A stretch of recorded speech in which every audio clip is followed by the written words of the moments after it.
Ya Rabbi bil Mustafa balik maqasidana. Mumpung masih dikasih hidup, kalau udah dipanggil berarti udah gak ada kesempatan lagi kita untuk menambah kebaikan kita. Sementara kebaikan kita itu pasti kita butuhkan untuk bekal perjalanan kita ke akhirat nanti. Itu yang penting buat kita. Kita diberikan umur panjang, kita tinggal jaga umur ini, pakai umur ini untuk menjalankan dan taat kepada Allah Subhanahu wa taala. Salah satu yang kita lakukan itu adalah mengisi waktu yang Allah berikan kepada kita ini dengan kebaikan-kebaikan. Karena isinya umur kita itu waktu. Ya, perjalanan waktu. Sehari 24 jam, kita dikasih seminggu 7 hari, sebulan 30 hari, setahun 300, terus sampai akhir hayat kita. Itu perjalanan waktu semua. Sampai waktu yang Allah berikan itu kita buang sia-sia, apalagi dipakai untuk berbuat dosa kepada Allah Subhanahu wa taala. Na'udzubillah min dzalik. Nah, kita isi dengan ibadah, sudah kita jalankan dengan bersedekah, bersilaturahmi, mengisi dengan thalabul ilmi, datang ke majelis ilmu seperti ini. Itu bagian dari cara kita mensyukuri nikmat Allah. Sudah dikasih umur panjang, dikasih sehat badan, kita pakai untuk menimba ilmu dalam rangka taqarrub kita kepada Allah Subhanahu wa taala. Karena orang hidup ini memang butuh ilmu. Enggak ada orang kagak butuh ilmu. Kita mau sukses di urusan dunia pakai ilmu. Mau jadi tukang bangunan yang profesional harus ada ilmunya. Tuh kayak Mas Yani. Iya. Ada ilmunya orang kagak panggil. Ada dia bisa ini bisa itu. Kita rumah bocor, kita dalam sini gede kanan. Setengah mati kita. Coba untuk tukang taruh beres. Ya kan? Kenapa ada ilmunya? Enggak ada orang ini rumahnya rusak manggil ustaz. ahlinya tukang kan gitu ya. Mau jadi ahli ekonomi ada ilmunya, jadi ahli politik ada ilmunya, mau jadi ahli dagang ada ilmunya ya. Semua butuh ilmu, sampai mau jadi ahli masak ada, sampai jadi chef, apa namanya? Terkenal menjadi ahli masakan. Iya, itu ilmu tuh. Yang orang lain banyak bisa. Coba nggak pakai ilmu kita, hidup nggak pakai ilmu. Masak tempe nggak pakai ilmu nih. Dibulain, kan? Ini ilmu itu. Ditaruhin. Yang kagak udah nggak tahu caranya. Tetap harus ada ilmunya.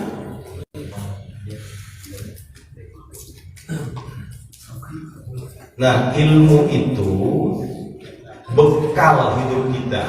Maka kata Nabi, man arada dunya fa alaihi bil ilmi. Siapa mau sukses di dunia, dia harus menguasai ilmu dunia. Coba orang yang menguasai ilmu dunia, wah, pada jadi raja di dunia. Iya kan? Ilmunya banyak. Ada orang ahli komputer, ahli teknologi, ahli IT. Wah, sekarang kan main nyari duit gampang mah di YouTube, kan? Oke, ahli ini pakai ilmu. Wa man aradal akhirah fa alaihi bil ilmi. Yang mau nguasain akhirat pakai ilmu, sukses di akhirat, selamat dari sentuhan api neraka, bisa menjadi ahli sorga, nggak disiksa di kuburannya, ya, nggak menderita nanti di mahsyar, pakai ilmu. Cuman pakai ilmu keder kita nanti di akhirat. Di dunia aja kita nyasar mulu, lagi di Solo, belum pernah ke Solo kita. Ini ya, udah nggak ada lagi alat-alat yang disebut nolong kita. Google nggak ada, Google Map surga, Gojek hilang semua. Ilmu, ya, harus kita cari ilmu. Apa yang harus dikuasai dalam ilmu agama? Walaupun tidak semua harus menjadi ulama, nggak semua. Allah sekelompok aja, sebagian. Wal takum minkum ummatun yad'una ilal khair, nanti sekelompok aja. Walau la nafurun min kulli firqatin minkum ta'ifatun, seandainya ada sekelompok saja orang yang menjadi ahli ilmu cukup. Tapi kita buat kebutuhan sehari-hari kita kudu ada yang kita bisa. Sholat kudu bener, ya. Iman kita kudu lempeng, jangan sampai belok. Kagak ada ilmunya salah, ya.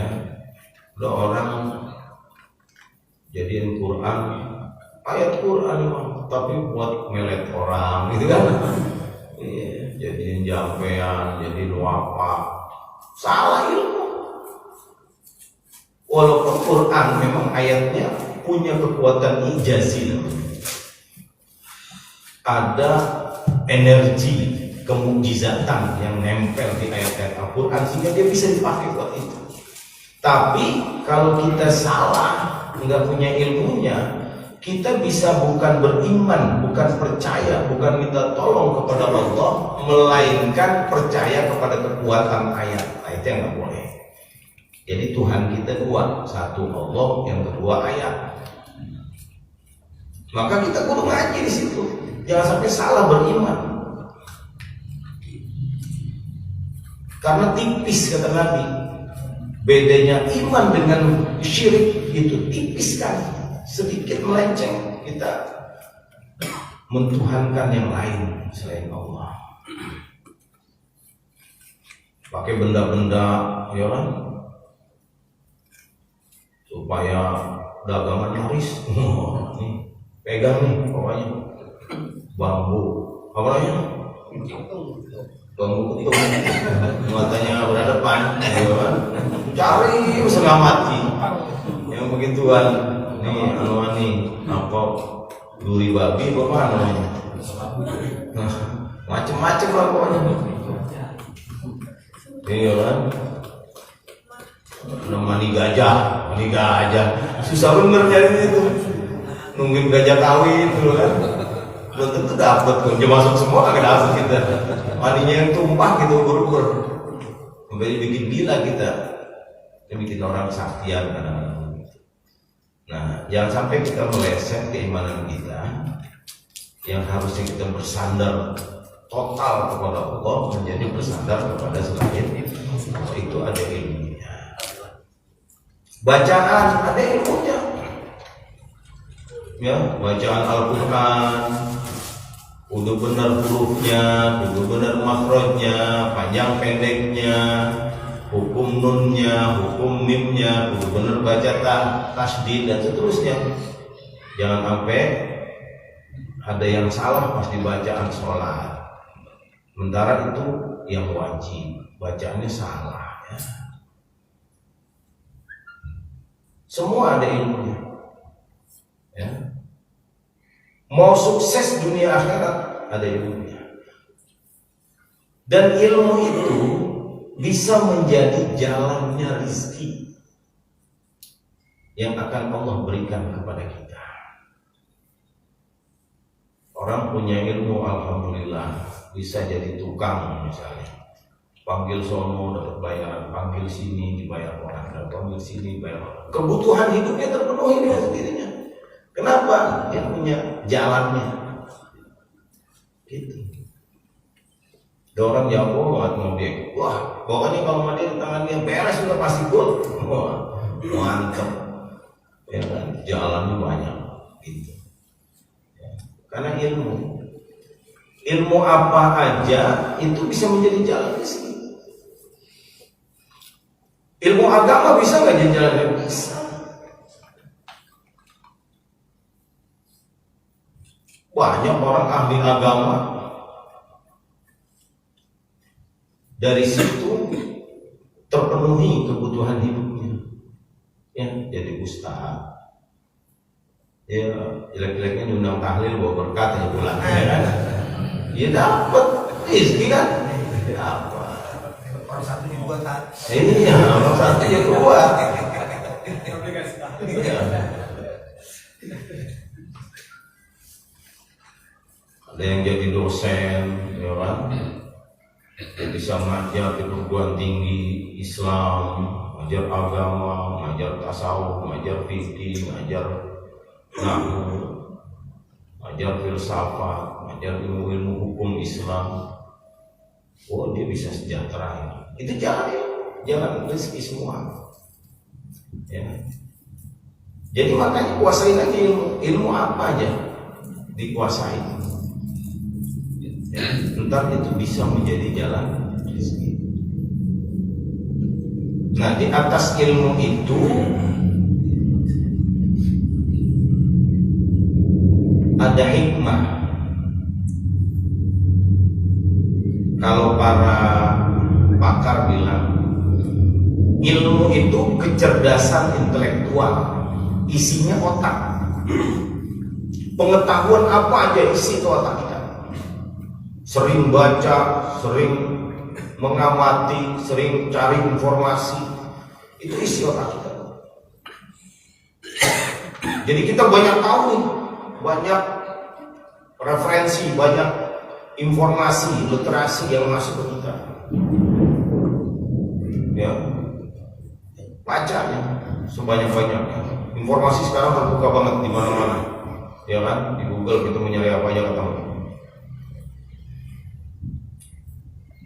Nah, kalau hikmah itu hati, kecerdasan spiritual. Nah, orang bilang begitu, para pakar kita bilang. Jadi nggak cukup otaknya pinter orang itu, nggak cukup. Karena kalau otak doang, hatinya nggak dituntun, bahaya. Bisa ngimbulin orang mulu dengan ilmunya, dia bisa ngelabui orang, bisa berbuat jahat kepada orang, bisa menipu orang, bahkan bisa membunuh. Ada orang ahli kimia misalnya, ya kan? Dia tahu bagaimana cara bikin bom. Wah, dia racik bom, ngebom jadinya. Bisa. Kenapa? Ilmunya otak doang. Dia bisa mencelakakan orang lain, bisa membahayakan hidupnya. Nah, maka nggak cukup ilmu kita di otak, termasuk ilmu agama nggak cukup, harus ada hikmah di hati. Nah, itu digalinya di mana? Di majelis. Ulama udah banyak menuangkan, baik ilmu yang buat ngisi otak maupun yang buat ngisi hati. Udah ada, tinggal baca kitabnya. Enak. Ini kitab dua-duanya yang kita baca ini, satu ngisi otak, yang satu. Bagaimana caranya supaya ilmu yang kita miliki itu menjadi sesuatu yang bermanfaat bagi kehidupan? Nah, itu hati. Tertuntun dia untuk menjadi kebaikan. Ilmu agama kepake bukan untuk mencari dunia, karena bisa saja kalau cuma ilmu tanpa hatinya tertuntun, ilmu agama itu bisa dijadikan alat untuk mencari dunia. Beda kalau tadi jalannya rezeki, ini digunakan untuk mencari dunia, sengaja diniati memang. Sehingga semua kebaikan-kebaikannya, perbuatan-perbuatan baiknya tujuannya untuk dapat dunia. Hancur orang kalau udah begitu. Ya, jadi ustadz ditarifin, lama itu ya, mendagangkan dunia, ada semua dinilai pakai uang misalnya. Bisa terjadi. Nah makanya hatinya perlu dituntun juga. Itulah pentingnya kita baca kitab-kitab klasik para ulama. Ini nasaihad diniyah, nasihat agama, isinya hati semua kan? Dalam pengiribadah kita supaya bersih bagaimana, gitu ya, supaya gak campuran riya bagaimana, supaya gak jadi sombong bagaimana, itu ilmu hati semua itu. Gimana caranya hidup kita ini berguna bagi orang lain, itu ilmu hati semua. Jadi baik otak maupun hati harus kita isi. Kapan misinya? Ya sepanjang hidup. Sepanjang hidup. Selama kita ini hidup, kita terus menerus gak pernah boleh berhenti menuntut ilmu kedua itu. Ya, ilmu intelektual otak dengan hati kita, gak boleh berhenti. Makanya Nabi bilang, utlubul ilma minal mahdi ilal lahdi. Tuntutlah ilmu, cari ilmu dari kamu masih bayi di dalam buayan ibu sampai nanti ke liang lahat, sampai mati. Baru berhenti itu. Nggak boleh berhenti terus. Kenapa nggak boleh berhenti? Karena sifatnya manusia itu hatinya suka lalai, lupa. Sehingga kalau dia berhenti mengasah hatinya, dia bisa jadi nanti lalai. Lepas dari majelis berubah, gitu. Supaya hati kita nggak lalai, selalu harus diingatkan. Nah, pentingnya duduk majelis kita saling mengingatkan. Fadzakir fa inna dzikra tanfa'ul mu'minin. Saling mengingatkan, ingatkanlah. Karena mengingatkan itu akan bermanfaat buat orang beriman untuk menjaga keimanan kita. Nah, kita isi dalam seminggu sekali kita duduk untuk memperbaiki hati, juga mengisi pengetahuan kita tentang ilmu agama. Ya kalau dihitung sih kagak cukup seminggu sekali, wudunya tiap hari. Ya, tapi karena kita masing-masing punya kesibukan, ada urusan yang kita harus lakukan yang lain, maka masing-masing itu harus pinter-pinter menggunakan waktunya untuk menambah ilmu, baik ilmu hati maupun ilmu akal, otak. Berarti di luar majelis harus ada yang kita lihat, kita baca, kita kaji, jangan berhenti, ya, supaya pengetahuan kita terus bertambah. Seiring dengan bertambahnya pengetahuan kita, maka kualitas iman dan ibadah kita juga makin bagus. Kudunya ibadah kita itu kalau dibikin grafik naik terus. Tapi kan susah. Kata Nabi, al-iman yazid wa yanqus. Iman itu turun naik. Kadang-kadang kalau lagi semangat, wah, semua kita kerjain. Ya kan, sholat wajib jamaah, itu sholat sunnah, tambahin wirid, tambahin zikir, ya, tambahin apa lagi, semangat betul baca Quran. Itu lagi meningkat, ntar dia kendor. Ada urusan apa gitu yang bikin dia kendor, malas aja udah kita, ya kan, labil. Itu nafsu kita sifatnya begitu. Maka di dalam kita meningkatkan keimanan, menjaga keistiqomahan, menuntut ilmu, meningkatkan agama kita, itu pasti ada rintangannya. Kata Imam Ghazali, rintangan terbesar yang akan menghalangi kita itu adalah hawa nafsu kita. Dia itu paling itu. Kita mau bunuh adanya di dalam diri kita, nggak bisa. Itu musuh terbesar Wajar kalau Nabi habis perang Badar, itu perang terbesar dalam sejarah Islam, Nabi mengatakan begini, roja'na min jihadil aswar ila jihadil akbar. Kita kembali baru selesai perang yang kecil, sekarang menuju perang yang besar. Maka sahabat bingung, ya Rasulullah, apa ada lagi perang yang lebih besar dari ini? Ini kita udah setengah mati namanya, ngadepin musuh. Berat betul, itu kan perang terbesar, perang Badar itu. Kata Nabi, ada jihadun nafs, jihad melawan hawa nafsu, itu yang paling berat. Dia bisa menggerogoti iman kita, bisa merusak ilmu kita, gara-gara itu hawa nafsu bisa merusak. Orang pintar banyak yang merusakkan, ulama banyak yang merusak, karena ada hawa nafsu di situ. Dulu dikenal ada namanya fatwa orderan, fatwa pesanan. Jadi ada penguasa kepengen kekuasaannya makin jaya, makin luas kekuasaannya, dia minta fatwa dari ulama. Pesanan, ini fatwanya kudu begini, cariin dalilnya. Wah, untuk memperkuat kekuasaan. Ada yang begitu. Ya. Kenapa? Karena manusia mudah nafsu, dikasih fasilitas, dikasih apa, dia besar yang nafsu. Itu rintangan terbesar. Termasuk di dalam ibadah, itu rintangan kita terberat. Berat pertama, nafsu kita ngajak males. Udah pasti tuh, udah koh banget dah bawaannya. Aduh, ngajian lagi nih. Iya kan? Koh bawaannya berat. Aduh, pulang kerja wajah badan gua capek bener, gua belajar dulu lah. Mari nonton TV, ada kopi, ngerokok, terus enak bener emang gitu kan? Iya. Nafsu tuh bikin alasan, dibilangin hati kita, dia bikin alasan, ya kan capek. Ya orang gua malu loh, kerja dari pagi sampai sore. Ya, apalagi ada batuk-batuknya dikit, udah ya.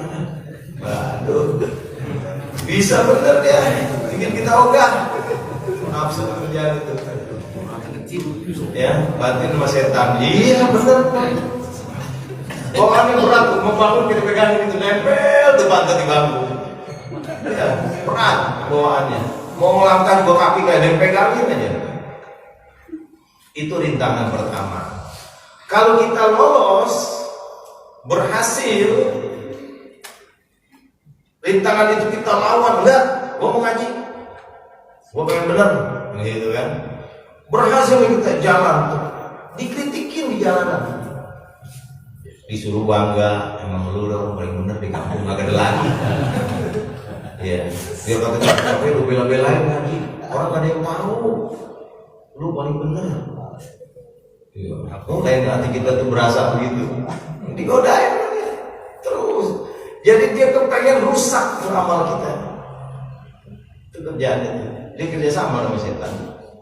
Setan kan ngipasin. Ya udah mana aja dah. Diungkit-ungkit, udah amal diungkit-ungkit jadi. Nah, jadi itu yang harus kita lawan, lempengin. Maka hati itu terus saja harus kita tegur hati kita. Ya, kalau dia mulai ada perasaan kagak enak urusan dunia, udah mulai tegurin.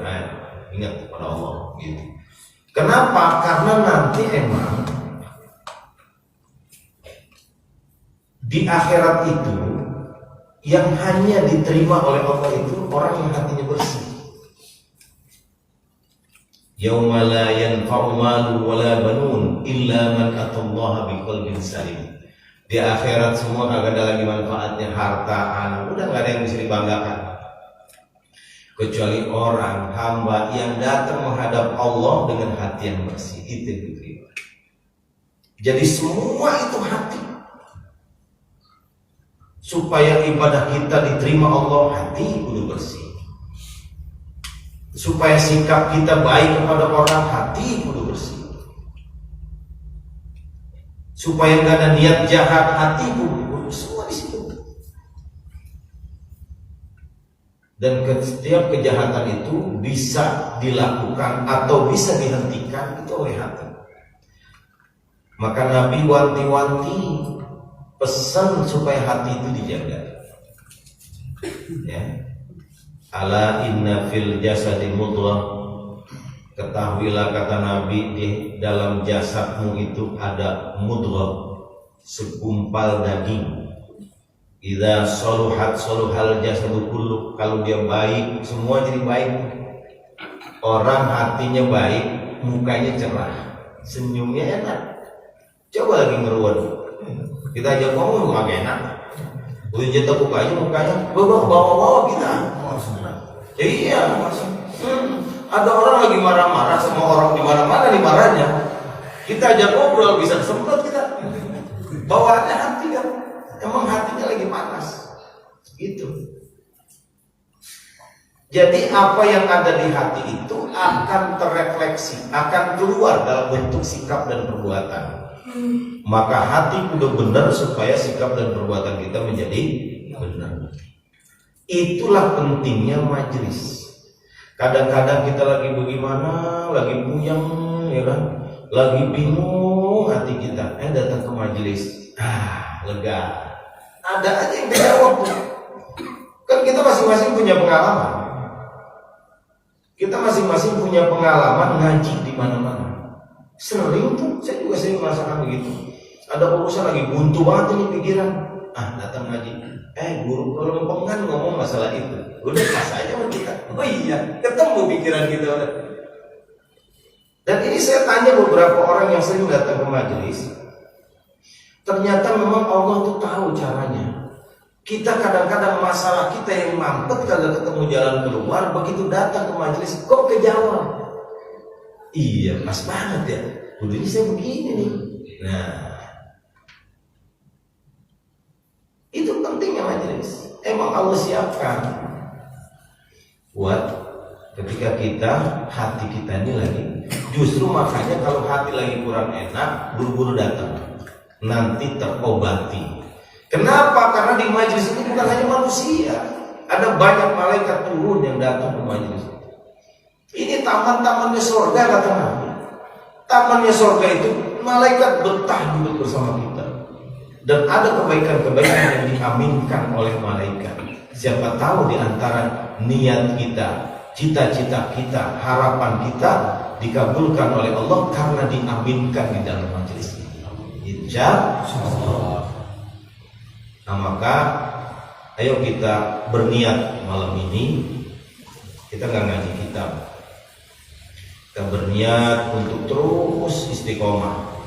Kita menjalankan, mengikuti taklim ini, pengajian ini terus menerus, ya, sehingga kita betul-betul mendapatkan dua hikmah tadi, ilmu dan hikmah, supaya betul-betul pengetahuan kita bertambah, iman kita juga meningkat kepada Allah Subhanahu wa taala. Maka insya Allah kalau itu bisa kita lakukan sesuai dengan janji Allah. Yarfa'illahu alladhina amanu minkum walladzina utul ilma darajat. Allah akan angkat derajat orang-orang yang beriman dan berilmu. Allah tinggikan derajatnya. Kata Ibnu Malik di dalam syair-syair alfiyahnya itu diisyaratkan seperti mubtada dan khobar kalau ngaji bahasa Arab. Wa rafa'u mubtada'an bil ibtida' kadzaka rafu khobarin bil mubtada'. Mubtada khobar itu kalau dalam bahasa Indonesia subjek predikat. Kata ulama nahu, mubtada itu dirofakkan. Rofa itu tandanya di barisin domah. Begitu juga khobar predikatnya yang mengikuti mubtada dia selalu rofa. Rofa itu kalau dalam bahasa nahu memang dia tandanya domah. Tapi kalau dalam ilmu hikmah, rofa itu makanya yarfa tadi, diangkat derajatnya. Kalau orang mau diangkat derajatnya, itu kan yang diangkat derajatnya itu para ulama. Itu seperti mubtada di dalam kalimat. Nah, kalau orang membaca bahasa Arab nyambung gitu. seperti mubtada di dalam kalimat, dia selalu rofa, pasti mulianya. Begitu juga orang yang mendekati ulama, seperti khobar selalu mengikuti mubtada di mana-mana. Enggak mungkin ada mubtada, enggak ada khobarnya, enggak mungkin. Pasti yang namanya mubtada pasti ada khobarnya. Mubtada marfu diangkat derajatnya, begitu juga khobar diangkat derajatnya. Ulama Allah angkat derajatnya, dimarfukan, begitu juga orang yang mengikuti ulama pasti marfu, diangkat derajatnya sesuai dengan janji Allah Subhanahu wa taala. Mudah-mudahan kita terus berniat untuk istiqomah di ulama yang kita ikutin, ulama-ulama yang mengarang kitab yang kita baca, sehingga itu betul-betul menjadi panutan yang mengisi kehidupan kita. Ya, terima kasih. Saya kira itu pembukaan malam ini. Dan malam Sabtu berarti besok kita sudah Sabtu subuh sudah kita mulai juga pengajian kitab Al-Kabair. Demikian, terima kasih. Mohon maaf atas segala kekurangan. Hadanallahu wa iyyakum ajma'in. Wassalamualaikum warahmatullahi wabarakatuh. Waalaikumsalam warahmatullahi wabarakatuh. Baik Bapak hadirin jemaah sekalian, demikianlah nasihat-nasihat ceramah agama yang disampaikan oleh guru kita. Mudah-mudahan bermanfaat bagi kita, menambah keimanan kita, dan insyaallah menambah ketaatan kita kepada Allah Subhanahu wa taala. Sebelum saya akhiri, nanti habis ini Bapak-bapak jangan buat dulu, ada hidangan hujan lagi lewat. Kita makan bareng-bareng ya. Hujan. Baik, terima kasih. Mohon maaf atas segala kekurangan. Billahi taufiq wal hidayah. Wassalamualaikum warahmatullahi wabarakatuh.